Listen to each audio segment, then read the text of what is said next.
আমার চ্যানেলটা লাইক করবেন, শেয়ার করবেন, সাবস্ক্রাইব করবেন, বেল আইকনটা প্রেস করবেন। আসসালামু আলাইকুম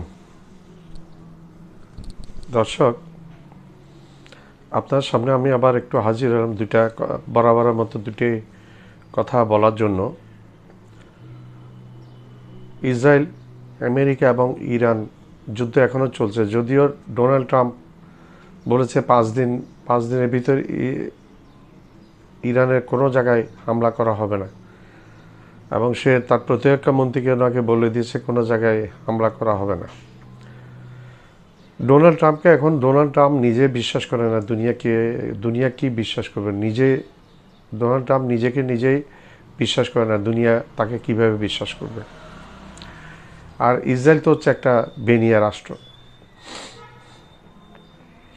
এখন এই প্রসঙ্গে একটু নরেন্দ্র মোদীর ভূমিকাটা আমরা একটু উল্লেখ করি। ইরান এবং আমেরিকা এবং ইরান আক্রমণ করার ঠিক 2 দিন আগে নরেন্দ্র মোদী ইসরায়েলে গিয়েছিলেন এবং গিয়ে কিছু কথাবার্তা বলেছেন। সেখানে সে এক পর্যায়ে বলেছে, গুদুগুদু হয়ে এসে, Israel is our fatherland, India is our motherland. এখন ইসরায়েল যদি তোমার ফাদারল্যান্ড হয়, ইন্ডিয়া যদি তোমার মাদারল্যান্ড হয়, আমি আমার প্রসঙ্গে একটু বলি। আমার নানা বাড়ি ধরেন একটা জায়গায়, আমার দাদার বাড়ি এক জায়গায়, তাহলে আমার বাড়িটা কোনটা? আমার বাড়ি হবে আমার দাদার বাড়িটা, তাই নয় কি? আমার বাড়িটা হবে আমার দাদার বাড়িটা। আমার নানার বাড়ি আমার বাড়ি হতে পারে না। তো এখন এই চাওয়ালা মোদি আবেগে গুদুগুদু হয়ে বলেছে যে Israel is our fatherland, India is our motherland. আচ্ছা ঠিক আছে, তোর ফাদারল্যান্ড ইসরায়েল ধরলাম আমরা, তোর ফাদারল্যান্ড হলে তাইলে তোর ল্যান্ড, কিন্তু which one is your land? তোর তো ল্যান্ড নাই, তাহলে তোর ল্যান্ড হলো তোর ফাদারল্যান্ড যেটা ইসরায়েল সেটা। তো তুই ভারতের প্রধানমন্ত্রী হলি কীভাবে? এর নরেন্দ্র মোদী হচ্ছে চরম মুসলিম বিদ্বেষী। যে সমস্ত দেশ, একটা কথা মনে রাখবেন, যে সমস্ত দেশে মুসলমানদেরকে হত্যা করা হয়, এর নরেন্দ্র মোদী গিয়ে বন্ধুত্ব করবে তাদের সাথে। গাজায় যে লক্ষ লক্ষ শিশুদেরকে এবং মহিলাদেরকে, পুরুষদেরকে যে বিগত 2.5 বছর ধরে ইসরায়েল মারছিল, এই নেতানিয়াহুর বড় একজন দোসর হচ্ছে আমেরিকা এবং আরেকজন দোসর হচ্ছে এই নরেন্দ্র মোদী জাহাজ ভর্তি করে ওইখানে অস্ত্র পাঠিয়েছে ওই মুসলমান মারার জন্য। নরেন্দ্র মোদীকে আমরা বলি না, ভারতের মানুষই বলে গুজরাটে কষায়। সে নাকি 1000, সে যখন মুখ্যমন্ত্রী ছিল তখন নাকি 1000 লোককে মুসলমানদেরকে আগুনে পুড়িয়ে হত্যা করেছে, এটা ট্রেনের মধ্যে। তখন আমেরিকা তার প্রতি স্যাংশন দিয়েছিল। সে মুখ্যমন্ত্রী থাকা অবস্থায় গুজরাটে, সে তখন আমেরিকা যেতে পারত। যে মাত্র সে প্রধানমন্ত্রী হয়েছে তখন আমেরিকা এই স্যাংশনটা লিফট করে দিয়েছে। এখানে আমরা রাহুল গান্ধীর একটা বক্তব্য দেখলাম গতকালকে। সে নরেন্দ্র মোদীকে পুরোপুরি দুষছে যে, এবং ভারতের অনেকেই একই কথা বলছে যে ইরানের সাথে ভারতের খুবই সম্পর্ক, এটা অনেক পুরানো সম্পর্ক। কিন্তু এই নরেন্দ্র মোদী, যে আমি একটু আগে বললাম, ইসরায়েলের সফরে গিয়েছে, ইসরায়েল থেকে আসার পরের দিনে আমেরিকা এবং ইসরায়েল মিলে ইরান আক্রমণ করলো, এবং যেটাতে আয়াতুল্লাহ আলী খামেনি নিহত হলেন এবং ওনার পরিবারের সদস্য নিহত হলেন এবং 48 জন ঊর্ধ্বতন সামরিক অফিসার নিহত হলেন। এটা আয়াতুল্লাহ খামেনির একটা সরকারি বৈঠক ছিল। উনি যেহেতু ইরানের সুপ্রিম লিডার, তো এই আয়াতুল্লাহ খামেনির নরেন্দ্র মোদী ইসরায়েল থেকে আসার ঠিক পরের দিনে আক্রমণ করলো।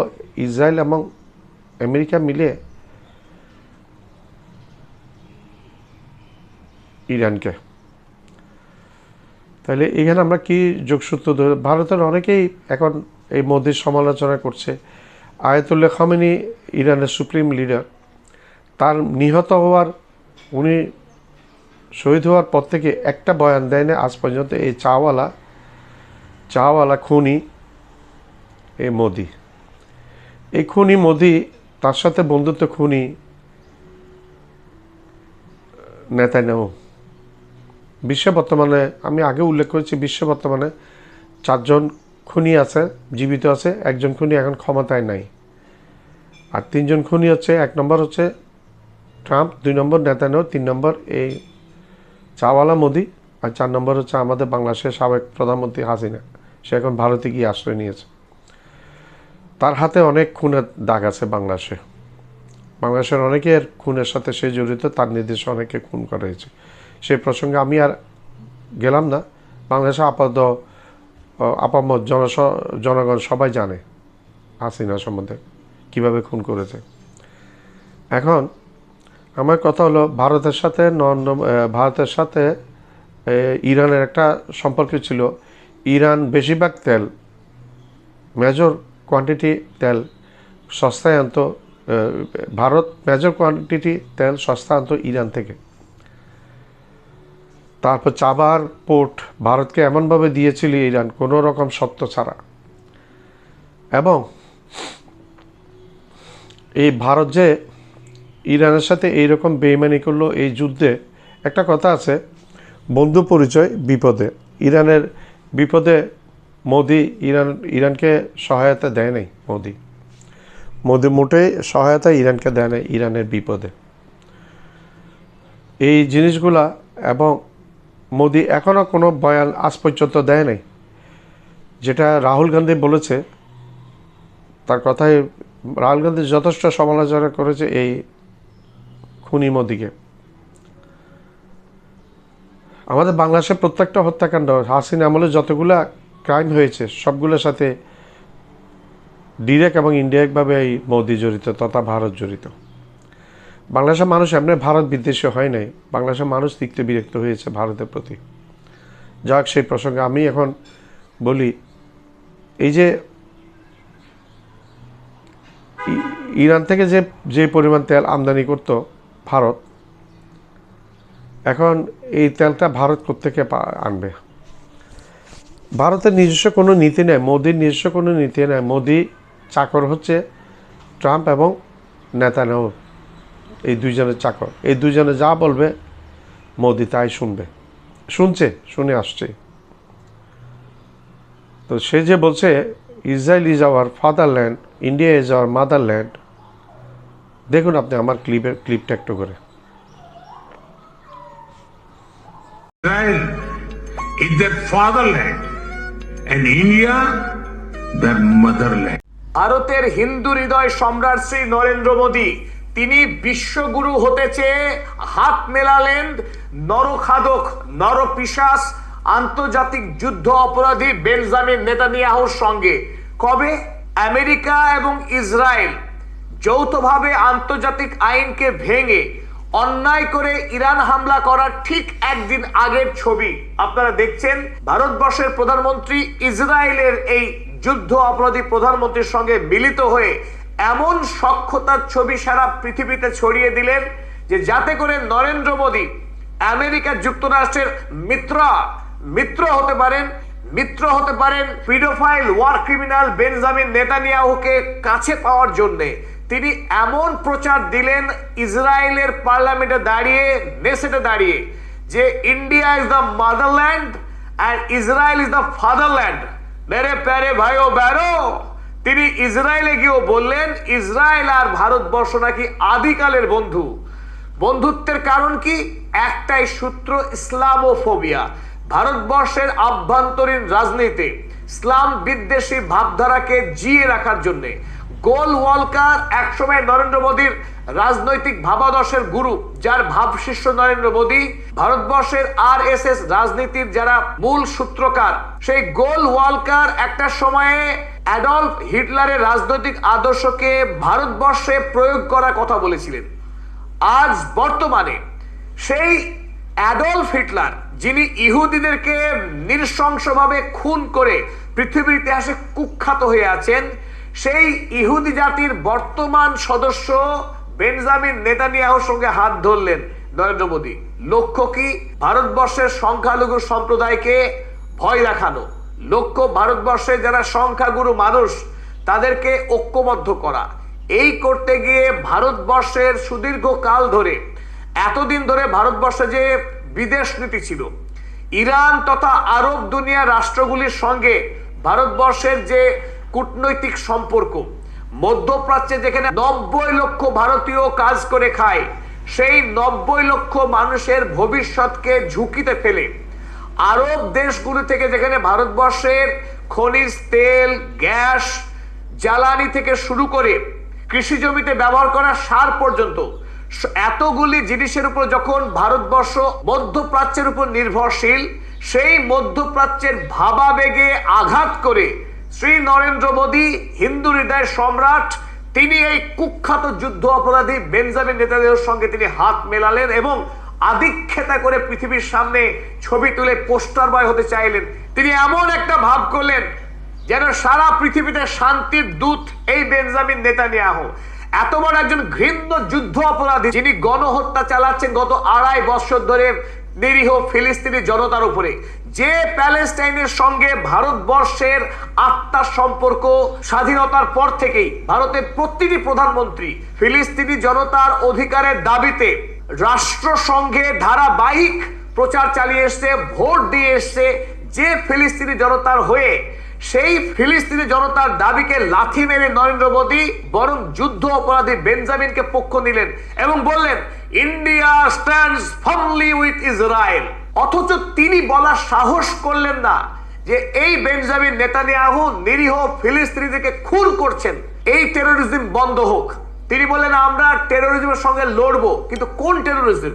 তার মানে স্পষ্ট করে নরেন্দ্র মোদী বলতে চেয়েছিলেন যদি মুসলমান খুন হয় পৃথিবীর কোন প্রান্তে, যে শাসক মুসলিমকে খুন করবে সেই শাসকের সঙ্গে আছেন শ্রী নরেন্দ্র মোদী। তিনি কি তাই বলতে চেয়েছেন? তার বলার অর্থটা কি? যদি বেঞ্জামিন নেতানিয়াহু গণহত্যা চালায় ফিলিস্তিনি জনতাকে, সেই গণহত্যাকে তিনি কিভাবে সমর্থন করতে পারেন, কিভাবে বলতে পারেন যে India stands firmly with Israel? অথচ ভারতবর্ষের জাতীয় কংগ্রেস পার্টি, আকালি দল থেকে শুরু করে একাধিক রাজনৈতিক দল প্রধানমন্ত্রীর এই ন্যক্কারজনক বয়ানকে ঘৃণা ভরে প্রত্যাখ্যান করেছে যে ভারতবর্ষ কখনোই ইসরায়েলের যুদ্ধনীতিকে, ইসরায়েলের গণহত্যাকে সমর্থন করে না। এখন প্রশ্ন হলো শ্রী নরেন্দ্র মোদীর এই জঘন্য বিদেশ নীতির ফলে ভারতবর্ষকে কিভাবে মাসুল গুনতে হবে। চলুন আজকে আমরা ভিডিওতে আলোচনা করি আজ বর্তমানে ইরানের সঙ্গে ভারতবর্ষের কূটনৈতিক সম্পর্ক তলানিতে আসার পর আগামী দিনে ভারতবাসী কিভাবে মাসুল গুনবে। খোদ আমেরিকা যুক্তরাষ্ট্রকে মাসুল গুনতে হচ্ছে আজকে মধ্যপ্রাচ্যে, আর ভারত তো দুচ্ছাড়। সেখানে আগামী দিনে ভারতীয়রা যেভাবে ইউএইতে, সৌদি আরবে, কাতারে, বাহরাইনে যে কোটি কোটি টাকার ব্যবসা করত ভারতীয় সাধারণ ব্যবসায়ীরা, ভারতের সাধারণ মানুষ সেখানে রুটি রোজগারের জন্য যে কাজ করে খেতেন, আগামী দিনে ভারতীয়রা কাজ পাবে তো? শ্রী নরেন্দ্র মোদী যেভাবে বন্ধুত্বের হাত বাড়িয়েছেন ইসরায়েলের সঙ্গে, ইসরায়েলে কতজন ভারতীয় কাজ করে খায়? ইসরায়েলে কতজন ভারতীয় হিন্দু মন্দির গড়ে ভগবানের ভক্তি করছেন? ভারতীয় যে হিন্দু সংস্কৃতি, তার কি রক্ষক, ধারক, বাহক এই পিতা? যে পিতার ছবি নিয়ে এবং যে পিতার দেশের পতাকা নিয়ে আজকে ভারতের যারা অন্ধভক্ত, যাদের লেখাপড়ার সাধারণ জ্ঞান বুদ্ধি নেই, তারা আজ পুজো করতে শুরু করেছে এই ভগবানের এবং এই ভগবানের পতাকাকে ঘিরে। নক্কারজনক প্রধানমন্ত্রী এবং তার অনুগামীদের এই ঘৃণ্য দৃষ্টান্ত ভারতবর্ষের আজকে সোশ্যাল মিডিয়ায় আমরা দেখতে পাচ্ছি। ভারতবর্ষ যে বিপজ্জনক পথে এগোচ্ছে তার প্রথম ধাক্কা খেলো আজ বর্তমানে গোটা ভারত জুড়ে। করোনাকালীন সময়ে ভারতবর্ষের যে লকডাউন চালু হয়েছিল, বর্তমানে এই মুহূর্তে হরমুজ প্রণালী বন্ধ থাকার ফলে ভারতবর্ষের অধিকাংশ মেট্রো সিটিতে এই মুহূর্তে এলপিজি গ্যাসের এক ভয়াবহ সংকট শুরু হয়েছে। ওদিকে রাসায়নিক সার, জ্বালানি তেল, পেট্রোলিয়াম, এই তিনটি জরুরি ক্ষেত্রে ভারতবর্ষে এই মুহূর্তে এক ভয়াবহ সংকট শুরু হয়েছে। চলুন আমরা বিস্তারিত দেখে নিই। দ্য টেলিগ্রাফ খবর। ইরানের সাথে ভারত যে কত নিমক হারামি করলো সেটা আর বলার অপেক্ষা রাখে না। এখন এই যুদ্ধের নাকি মধ্যস্থতা করার পক্ষে চলে এসছে পাকিস্তান। এই জায়গাটা ভারত দখল করতে পারত, কারণ এই মূর্খ নরেন্দ্র মোদী, গোমূত্র পান করাওয়ালা নরেন্দ্র মোদী মেজাজ ওগুলো ধরে নেই। এখন ডোনাল্ড ট্রাম্প ফোন করেছে শাহবাজ শরীফকে, পাকিস্তানের প্রধানমন্ত্রী শাহবাজ শরীফকে, যুদ্ধবিরতির জন্য একটা নেগোসিয়েশন করার জন্য। এখন এই জায়গাটা ভারত দখল করতে পারত, কিন্তু সেই জায়গাটা দখল করেছে পাকিস্তান। এখানে ভারতের এই মোদির কারণে ভারতের পররাষ্ট্রনীতি, ভারতের সব জায়গায় ব্যর্থ হচ্ছে। এখন Iran today tomorrow super power হবে, নো ডাউট। এই যুদ্ধে দেখা যাবে, যুদ্ধের পরপরে দেখা যাবে আমেরিকার যে একক আধিপত্য, আমেরিকার যে দাদাগিরি, বিশ্বের ডলারের যে রমরমা এবং ইসরায়েলের দাদাগিরি, এগুলো আর থাকবে না। এই যুদ্ধেই জবনিকা পাঠ করিয়ে দিয়েছে ইরান, এবং ইরান হয়ে যাবে বিশ্ব পরাশক্তিদের মধ্যে একটা পরাশক্তি, নতুন পরাশক্তি। তা তো অবশ্যই ইরানের যে অস্ত্র ইরান এখনও ভান্ডার থেকে বাইর করে নেয়, যেগুলো আজ করতে পেরে আমেরিকা, ডোনাল্ড ট্রাম্প তাড়াতাড়ি কাগজে মিনতি করছে যে একটা মধ্যস্থতা করার জন্য, যুদ্ধবিরতিতে রাজি করানোর জন্য ইরানকে। ডোনাল্ড ট্রাম্প নিজে বলছে যে আমরা যুদ্ধবিরতি করছি, কি ইরান বলছে ইরানের সাথে অনেক কথা হয়েছে, এবং ইরান বলছে ট্রাম্পের সাথে আমাদের কথার কোনো দরকার নেই, তার কথা আমরা বিশ্বাস করি না, তার সাথে আমরা আগেও কথা বলেছি। যুদ্ধ লাগিয়েছে ইসরায়েল আমেরিকা, যুদ্ধ শেষ করার দায়িত্ব ইরানের। ইরান যখন ইচ্ছা তখন যুদ্ধ শেষ করবে। এখন এই ভারতের চান্ডাল নীতি, এই মোদির চান্ডাল নীতি, ভারতকে ইরান থেকে যদি তেল আনতে না পারে, ভারতের তেলের দাম চড়া মূল্য হয়ে যাবে। এদিকে এই ট্রাম্প এবং নেতানো দাস চাকর মোদিকে অনুমতি দিয়েছে ট্রাম্প 1 মাস রাশিয়া থেকে তেল ইম্পোর্ট করতে পারবে। দেখেন, যেমন মনিব তার দাস। ভারত একটা পরাশক্তি, ভারত একটা পারমাণবিক শক্তি, আর সে দাসগিরি করে। এই মোদি তার একমাত্র কুশিক্ষার জায়গায় তার মেইন কাজ হচ্ছে, সে হচ্ছে প্রথমত সে ইসরায়েলকে কেন সাপোর্ট করে, ইসরায়েলকে সাপোর্ট করে সে তার মুসলিম ফেভিয়ার কারণে। কোনো জায়গায় যদি মুসলিম কোনো রাষ্ট্র মানে, আমি পূর্বে উল্লেখ করেছি, সেই রাষ্ট্রকে মোদি গিয়ে সাপোর্ট করবে, এটা তার নীতি। এত বেশি ধর্মবিদ্বেষী, মুসলিম ধর্মবিদ্বেষী, ইসলাম ধর্মবিদ্বেষী, এত বেশি মানবতা মুসলমানদের বিপক্ষের মানুষ এই মোদি, এটা বলার অপেক্ষা রাখে না। আমার চ্যানেলটা লাইক করবেন, শেয়ার করবেন, সাবস্ক্রাইব করবেন, বেল আইকনটা প্রেস করবেন। সাবস্ক্রাইব করতে ভুলবেন না।